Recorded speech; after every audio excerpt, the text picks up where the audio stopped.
Hey everyone, this is Laura Gadenik with Laura Gadenik Astrology, and I'm here to give you the astrology for the weeks of November 1st through the 14th, 2021. So, November is pretty gnarly. There is a lot of really intense astrology happening in November. This is the time where the sun, Mars, Mercury are going to head into Scorpio, a fixed sign, and they are triggering the Saturn-Uranus square, which has been the backdrop theme of the year since the beginning of 2021. So, Mercury, Mars, the sun has already made the square to Saturn, but they're going to square Saturn and oppose Uranus. So it's going to be a pretty gnarly, intense, potentially heavy, or just, a month where there's just a lot happening. But we'll get there as the astrology shows up. So starting on November 2nd, we have Mercury making its last and final square to Pluto. So this is, Mercury's been in Libra for quite some time because of the Mercury retrograde, and this is the point where Mercury will exit its shadow period, which is where Mercury stationed retrograde. So the first time that Mercury squared Pluto was September 22nd. The second time was October 1st through the 2nd. However, Mercury was really square Pluto kind of that entire time from September 22nd through October 2nd, because Mercury stationed retrograde while in a square with Pluto. So thinking back to that time period, what were you investigating? What were you deeply thinking about or contemplating? What kinds of intense cathartic conversations were you having? Possibly around themes of relationships, of terms, agreements, negotiations. Were things a little intense with someone in particular, or with other people in general? That's kind of what Pluto tends to do, is make things intense to the point of being maybe a little bit uncomfortable even. But really, a square to Pluto, there's this idea of unearthing something, digging deeply to figure out the truth of the matter.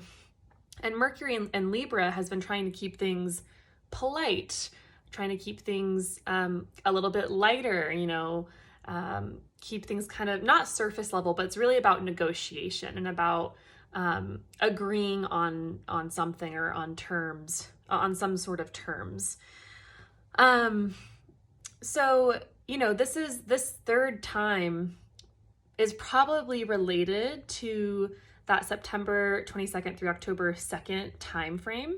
So this is kind of a big reveal of some kind, or kind of tying things up with this unearthing of this information.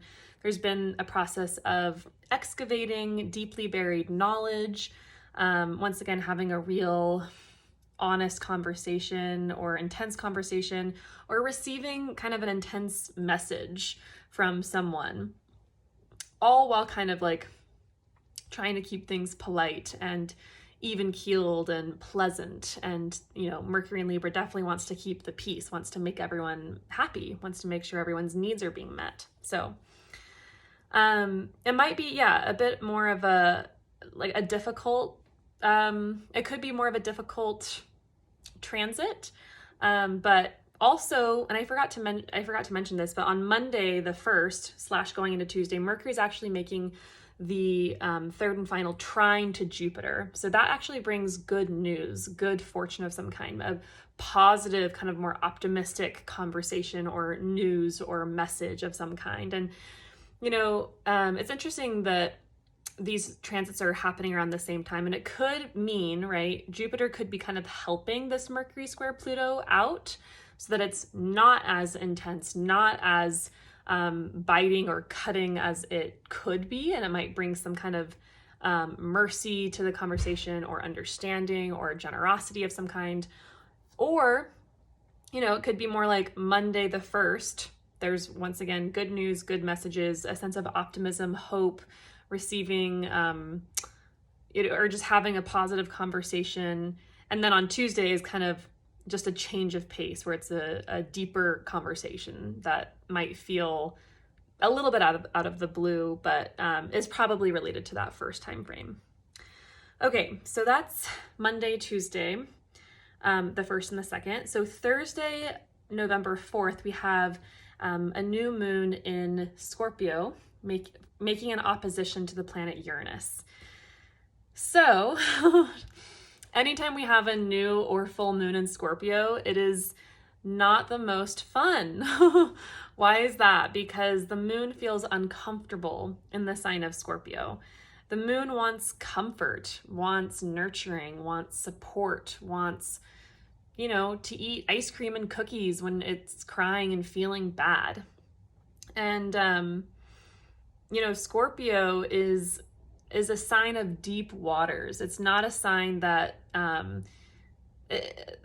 is about being comfortable. It's a sign about being uncomfortable, about going beneath the surface of things, going into the deep caverns of what's been hidden, which, the things that have been hidden aren't comfortable things, right? So, this could be a really more emotional time, this new moon in Scorpio. There could be, you could access some really deep emotions that might have been hidden to you or unknown to you, or that you might not have been looking at. It could feel surprising, right? That's Uranus coming through, planet of disruption, chaos, surprises, unexpected change. So, that you could have some surprising emotions pop up.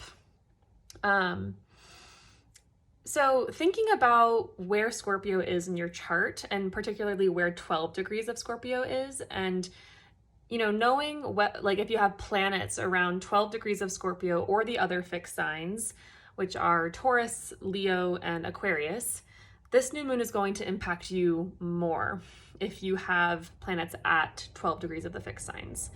But also, this new moon is going to bring up topics around the house that's being highlighted. So, I'm not going to go over like every house depending on the rising sign, but if that's something you're interested in, please reach out and we can set up a consultation. But there's, seeds are being planted in this part of your chart where Scorpio is. And they might be asked to be radical, out of the ordinary, outside of the box, progressive, visionary, unusual. This new moon really invites change and stepping outside of your comfort zone, which is inherently what Scorpio is about anyway. So, this new moon in Scorpio is an intense sign. And really, it's a sign about what we didn't receive as children, and therefore what we hunger for now as adults, or if you're an adult, kind of what you deeply yearn for and might even feel like you can't live without. That's where that kind of obsessive compulsive part of Scorpio comes from, is this kind of hunger, or even like hungry ghost quality or concept, and this sense of maybe like never being fed enough, never having enough. There can be some scarcity with the sign of Scorpio. And seasonally in the Northern Hemisphere, this is the time of year where we're heading into darkness. We're heading into a time of year where everything has died, everything has gone to seed, and we have 6 months ahead of us before new life emerges again, So Scorpios, there's fear there for good reason, right? Like there's, the scarcity or fear or wanting to hold on to something or feeling like you deeply need something to survive. Like that feeling is real. I'm not saying that it's like an illusion or anything, but just to kind of be mindful of, where you might be feeling kind of that hunger, that hungry ghost, that deep need that might be coming up in the middle of this week, and in particular in the house that is being activated for you. Also, I found that whenever the moon is in the fixed signs and it's aspecting Uranus, there's just like a restlessness and kind of an undertone of anxiety, or an anxious mind. So definitely like do any sort of grounding techniques that you can, and make sure you're calming your nervous system as much as possible. There could be restlessness and maybe even trouble sleeping. So whatever you do to take care of yourself, do so. Okay, Friday the 5th, Venus heads into the sign of Capricorn. Now, Venus is going to be in Capricorn until beginning of March. This is where Venus will retrograde, which won't happen until like the end of December. Venus will station retrograde conjunct to Pluto in Capricorn. So that's like a whole nother thing. I'll talk about it another time. But Venus will be in Capricorn for a long time. So Venus is a planet about love, relationships, beauty, pleasure, fun, sex, connection. Venus is how we attract. Venus is about maintaining ties and maintaining connections with others. And Capricorn is a serious sign. It's an ambitious sign. It's a sobering sign. It's a sign ruled by Saturn that really kind of has to do with things that come through time and age. So, Venus in Capricorn is pretty serious, is more sober. There's kind of a more interest in the long term, in that which takes time and age. So in terms of things that are pleasurable or fun, you might, find yourself interested in hobbies or activities that take like a lot of time and patience to learn. You might get started on an art project or some sort of creative project that will just take a while. This could be a time where you get into a more like serious relationship where you're starting to negotiate commitment. Capricorn definitely has to do with commitment. Venus is like more ambitious in Capricorn, possibly a bit more, could be more restrained, but only until, a Venus in Capricorn feels safe. There could be a sense of restraint in relationships until you have the hard talk or the serious conversation about like, where are we headed in this relationship, if this is about relationship stuff for you. So there's a deep interest in commitment. And really Venus in Capricorn asks, are you serious about this? Are you serious about this relationship, about what we're doing for fun, about what pleasure is for you?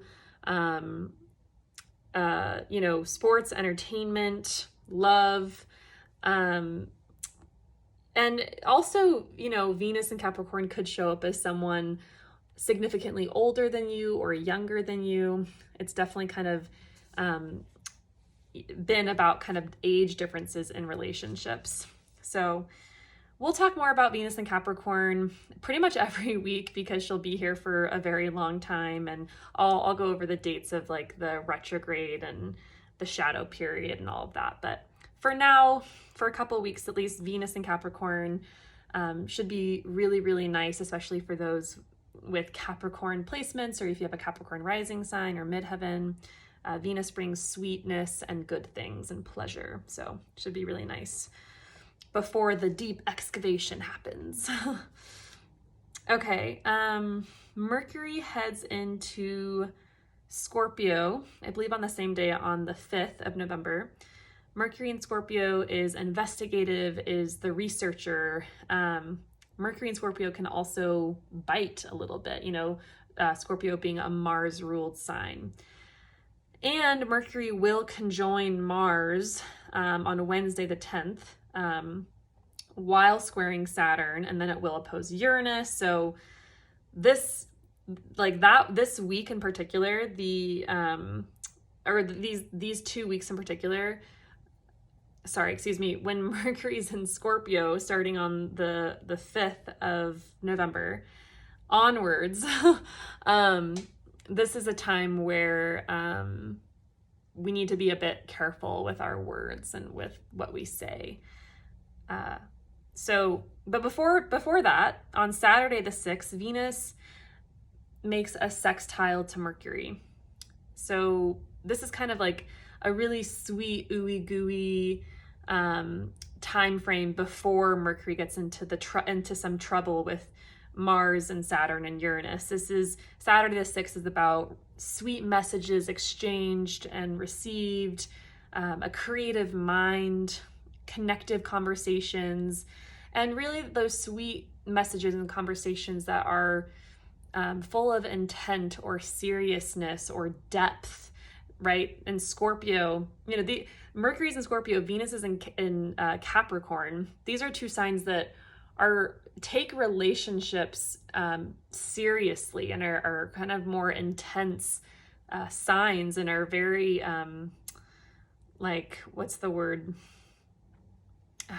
I don't know, like just more serious and heartfelt in a way. So should be really lovely.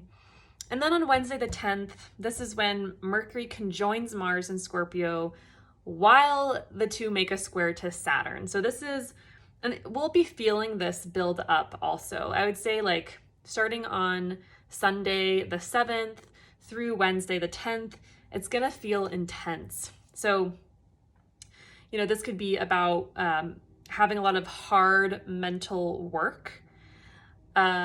If Mars is the gas pedal, Mars wants to go, go, go, get things done. And Saturn is the brakes. It's like, stop, slow down, wait, this is going to take a long time. So there's kind of this simultaneous feeling of brakes and gas at the same time. Sustained effort, really kind of pushing through something. It's going to be a really hard week, honestly, but we can really get a lot done and really surprise ourselves too. It's going to be a day and a couple days of disciplined and sharp focus. With Mercury involved, you might feel like there's a race to get something done that just takes a long time. So there's that impatience with Mars and that kind of like, well, this is going to take a while with Saturn. Be mindful of accidents. Mercury can represent commuting and transportation. So just, be kind of extra cautious, go extra slow, just be mindful of accidents. And also technology could break down a little bit during this time as well. Mercury can indicate technology, and it kind of feels like a bit of a Mercury retrograde, but I don't know, like more intense, to be honest. Mercury represents communication. Very simply, it's messages given and received. And, Mars is a planet that cuts things away. Mars is sharp.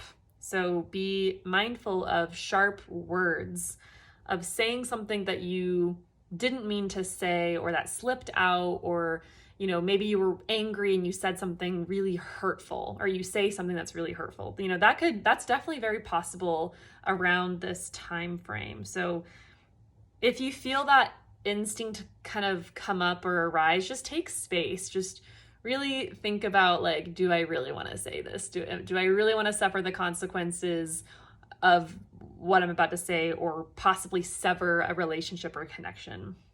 So there could be like burned bridges for sure, and a lot of conflict.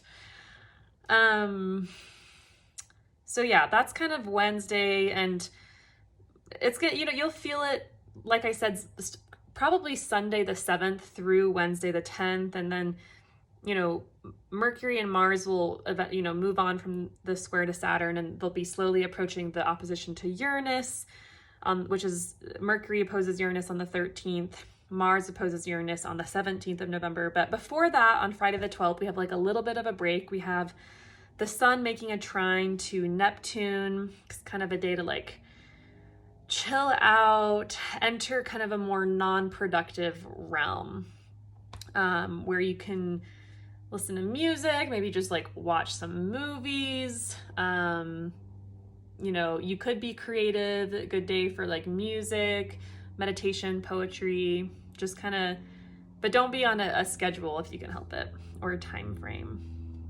And then Saturday the 13th is when Mercury opposes Uranus, and And, you know, this is about having some radical ideas or feeling like you need to break free from something mentally or have a really enlivening conversation, or a conversation, or, you know, talking with someone where you're having like kind of outside of the box ideas. And there could be some surprising information or messages that come through. So just kind of be aware of that. And yeah, and then Mars opposes Uranus on the 17th, which isn't part of this 2-week cycle or 2-week time frame. So I'll go into that more in 2 weeks when I do another astrology video. But yeah, we're really in for kind of an intense November. Right after the 17th, we're entering into eclipse season. We have our first eclipse on the 19th of November at 27 degrees of Taurus. So we're actually switching from eclipses that have been in Sagittarius and Gemini and moving into eclipses in Scorpio and Taurus. So there's a lot happening. Eclipse season is intense in and of itself. It always indicates change and unexpected surprises as well, kind of like Uranus. So this week and especially next week, so the week starting November 7th, really just kind of hang tight, take it slow, take care of yourself. You know, it's gonna feel like maybe kind of like a marathon, especially with that Mars square to Saturn on the 10th of November. It's gonna, the pressure will begin to build, and it's really about just kind of sustaining your energy and not to go overboard, and it might just be a little overwhelming. So whatever grounding techniques you can practice, or grounding herbs, you know, that's all going to be very helpful. Okay, so that is it. That's the astrology for the next couple of weeks. Please let me know if you're curious about how this is playing out for you in your personal birth chart. Otherwise, I will be back in a couple weeks with another astrological update, and I hope that you have a good rest of your evening. Okay, bye.